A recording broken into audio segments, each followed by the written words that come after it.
dari lahir. Yuk.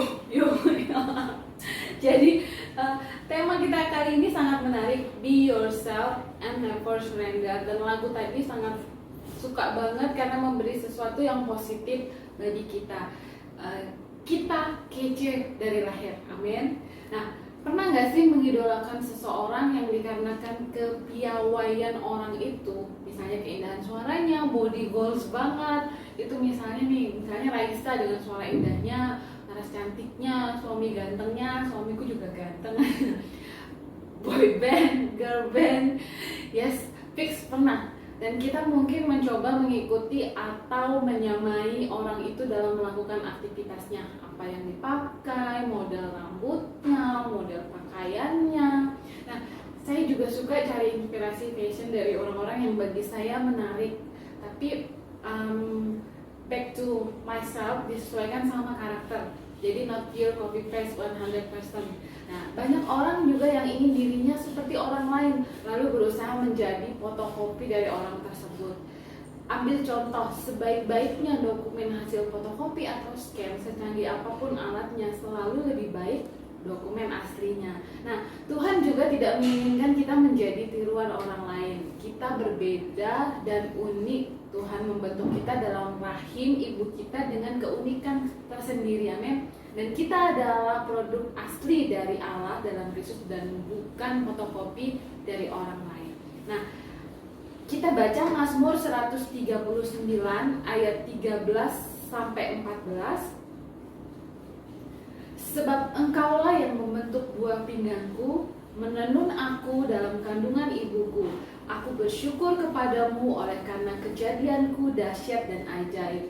Ajaib apa yang kau buat dan jiwaku benar-benar menyadarinya. Jadi kita adalah bentukan dari Tuhan sendiri. Allah menenun kehidupan kita. Dan ayat ini sering banget rasanya kalau share di youth, sering banget kami juga bawakan. Nah, di dalam Efesus 2 ayat 10 juga berkata, karena kita ini buatan Allah, diciptakan dalam Kristus Yesus untuk melakukan pekerjaan baik yang dipersiapkan Allah sebelumnya. Ia mau supaya kita hidup di dalamnya. Jadi kita ini adalah buatan Allah sendiri. Nah, fakta penting untuk menjadi diri sendiri. Yang pertama, di dalam Roma 12 ayat 6a berkata, demikianlah kita mempunyai karunia yang berlain-lainan menurut kasih karunia yang dianugerahkan kepada kita. Jadi kita memiliki talenta masing-masing yang berasal dari Tuhan. Si A beda dengan si B berbeda dengan si C. Semua masing-masing memiliki talenta. Nah, penting untuk menyadari bagaimana sebenarnya diri kita. Jadi harus mengerti dulu, mengenal diri kita masing-masing, apa yang menjadi kelebihan, apa yang menjadi kekurangan. Nah, memahami diri kita sendiri dengan baik itu akan buat kita lebih bahagia. Dimana kita akan menerima diri kita apa adanya, bersyukur, dan lebih menyadari bahwa sebenarnya banyak sekali kelebihan dalam kehidupan kita yang diterima dari Tuhan, amin. Nah, be yourself ini erat kaitannya dengan identitas diri. Jadi identitas dirimu itu yang dibangun itu seperti apa? Identitas diri yang tidak jelas itu akan sulit kita menjadi diri sendiri. Bagaimana kita mau jadi be yourself, identitas diri sendiri aja mungkin nggak tahu.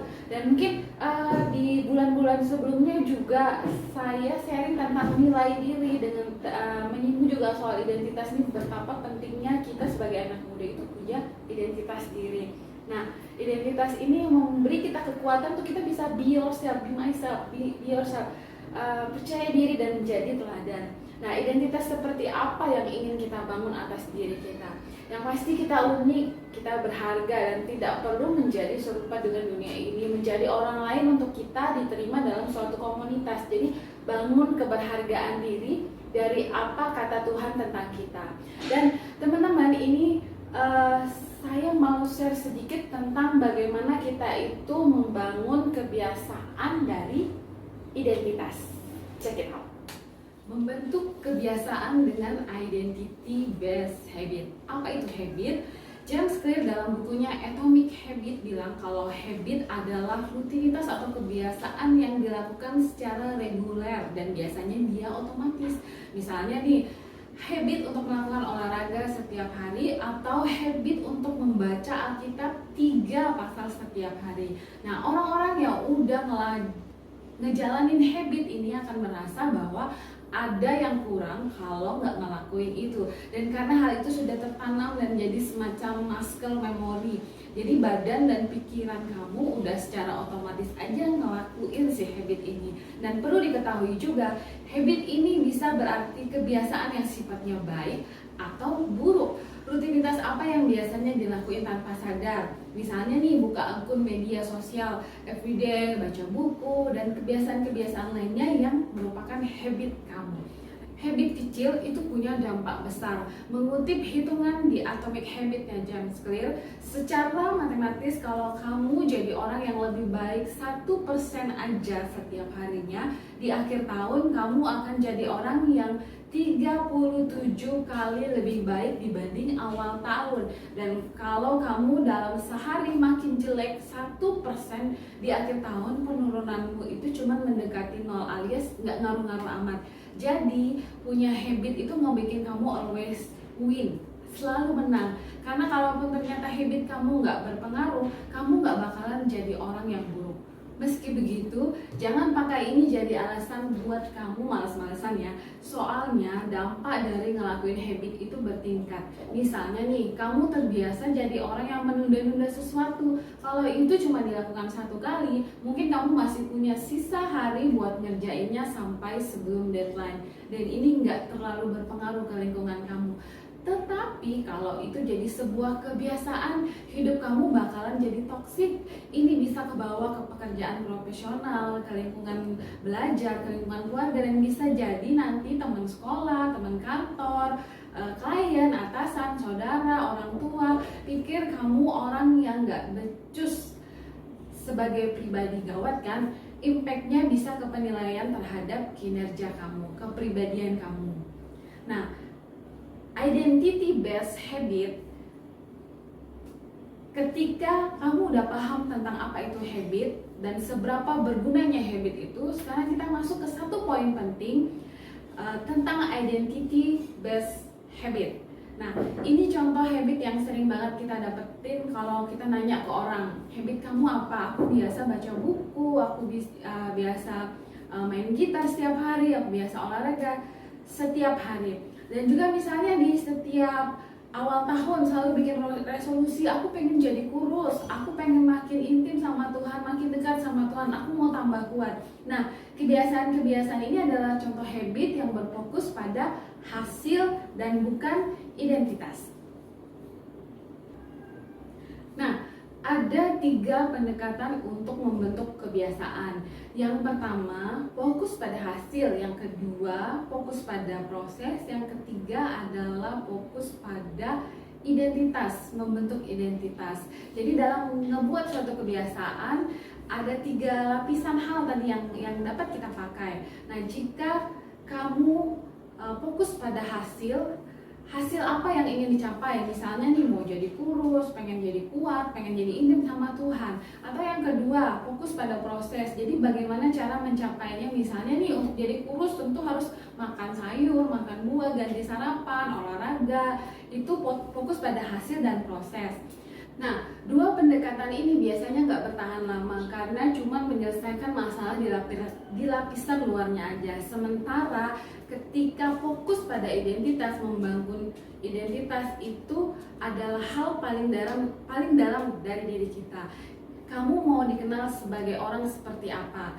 Jadi kalau outcome atau hasil itu fokus pada hasil, dan proses adalah apa yang kamu lakukan untuk mencapai apa yang ingin kamu bangun. Sedangkan identitas adalah soal apa yang kamu percaya. Contoh gampangnya tuh seperti ini, kamu mau jadi orang seperti apa.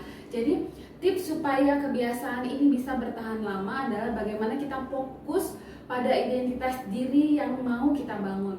Nah, gimana caranya? Ada 2 langkah. Nentuin kita mau jadi orang kayak apa dulu, identitas dulu kita bangun. Yang kedua, buktikan dengan kemenangan kecil, win-win setiap hari. Kemenangan-kemenangan kecil setiap hari itu lama-lama akan menjadi habit. Contohnya misalnya mau jadi rajin baca Alkitab. Nah, identitas apa ini yang bisa dibangun? ketika mau jadi rajin baca Alkitab, identitas yang dibangun adalah jadi orang yang kenal Tuhan, intim dengan Tuhan secara pribadi. Lalu bagaimana prosesnya kemenangan-kemenangan kecil yang membuat kita menjadi kebiasaan kita sehari-hari? Misalnya nih, baca Alkitab satu pasal setiap hari buat catatan pesan-pesan yang didapat. Percayalah bahwa seiring berjalanan waktu, bukan gak mungkin kemenangan kecil kita itu jadi bergeser atau meningkat, karena udah jadi terlalu gampang buat dilakuin. Misalnya nih, dari yang tadinya setiap hari ngebaca cuma satu pasal bisa jadi 3 pasal. Dengan melakukan ini pada akhirnya kita membentuk siklus yang semakin lama akan menjadi habit dari kita. Jadi kebiasaan-kebiasaan apa yang kita ingin bangun setiap hari yang menjadi habit kita itu hendaklah didasarkan pada identitas apa yang ingin kita tunjukkan dari kehidupan kita. Kita unik, kita berharga, kita ingin menjadi berkat bagi banyak orang.